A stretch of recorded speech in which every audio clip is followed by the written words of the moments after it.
Hi guys, gals, and non-binary pals. To start off, I want to thank some of my followers that have commented on my videos. Thank you so much, Faulty. I'm so glad that this book has helped you with your English class, and I'm glad you're enjoying it. It's one of my favorite books, so I love sharing it with other people.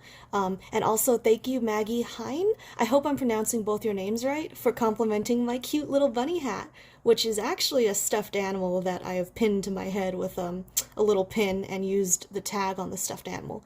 Anyway, today we're starting on chapter 14, Like Trees in November.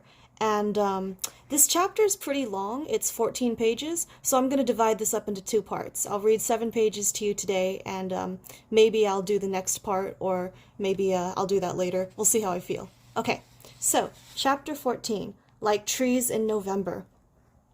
The great burrow was less crowded than when they had left it. Nildrohane was the first rabbit they met. She was among a group of 3 or 4 fine does who were talking quietly together and seemed to be feeding as well. There was a smell of green stuff. Evidently some kind of food was available underground, like the Tharira's lettuce. Hazel stopped to speak to Nildrohane. She asked whether he had gone as far as the well pit and the Elahera of Laburnum. "Yes, we did," said Hazel. "It's quite something strange to me, I'm afraid. But I'd rather admire you and your friends than stones on a wall."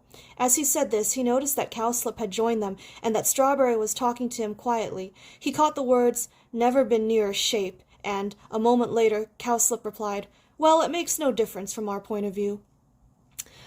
Hazel suddenly felt tired and depressed. He heard Blackberry behind Cowslip's sleek, heavy shoulder, and went across to him. "Come out into the grass," he said quietly. "Bring anyone else who will come." At that moment Cowslip turned to him and said, "You'll be glad of something to eat now. I'll show you what we've got down here. 1 or 2 of us are just going to Silflay," said Hazel. Silflay means to go above ground to feed, basically grazing for rabbits in the rabbit language. "Oh, it's still raining much too hard for that," said Cowslip, as though there could be no 2 ways about it. "We'll feed you here." "I should be sorry to quarrel over it," said Hazel firmly, "but some of us need to Silflay. We're used to it, and rain doesn't bother us." Cowslip seemed taken aback for a moment, then he laughed. The phenomenon of laughter is unknown to animals, though it is possible that dogs and elephants may have some inkling of it. The effect on Hazel and Blackberry was overwhelming. Hazel's first idea was that Cowslip was showing the symptom of some kind of disease.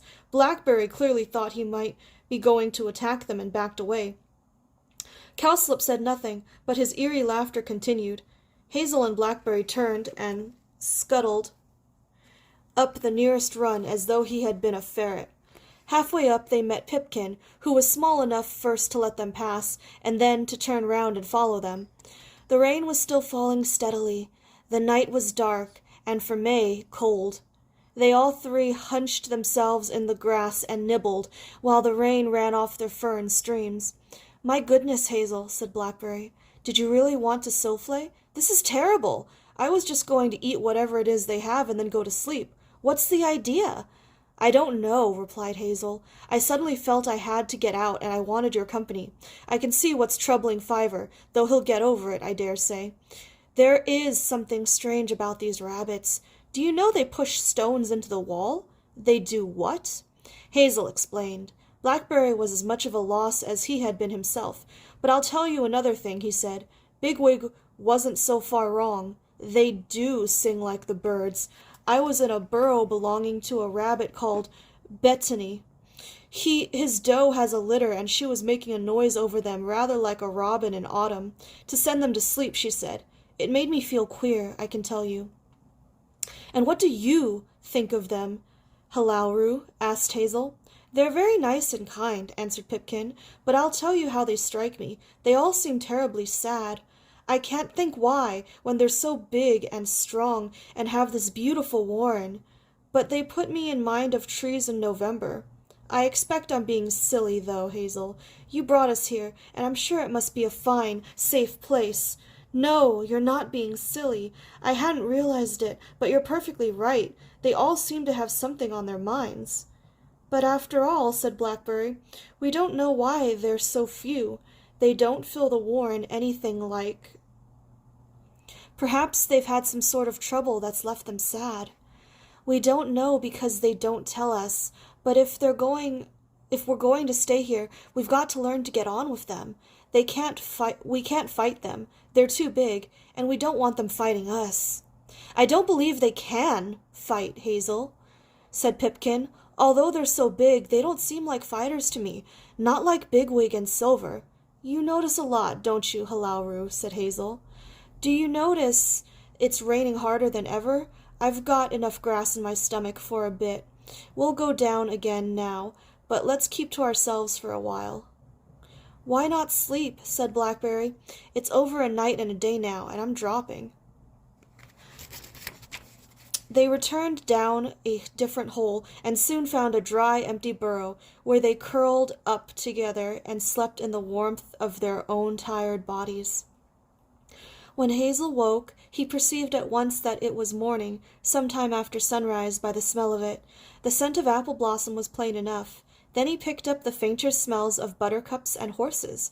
Mingled with these came another. Although it made him uneasy, he could not tell for some moments what it was. A dangerous smell, an unpleasant smell, a totally unnatural smell, quite close outside, a smoke smell. Something was burning. Then he remembered how Bigwig, after his reconnaissance on the previous day, had spoken of the little white sticks in the grass. That was it. A man had been walking over the ground outside. That must have been what awakened him. Hazel lay in the warm, dark burrow with a delightful sense of security. He could smell the man. The man could not smell him. All the man could smell was the nasty smoke he was making. He fell to thinking of the shape in the well pit, and then dropped into a drowsy half-dream, in which Elohera said that it was all a trick of his to disguise himself as Poison Tree, and put the stones in the wall to engage Strawberry's attention, while he himself was getting acquainted with Nildrohane. Pipkin stirred and turned in his sleep, murmuring, Sayin le narn Marley? Is groundsel nice, mother? In rabbit speak. And Hazel, touched to think that he must be dreaming of old days, rolled over on his side to give him room to settle again. At that moment, however, he heard a rabbit approaching down some run close by.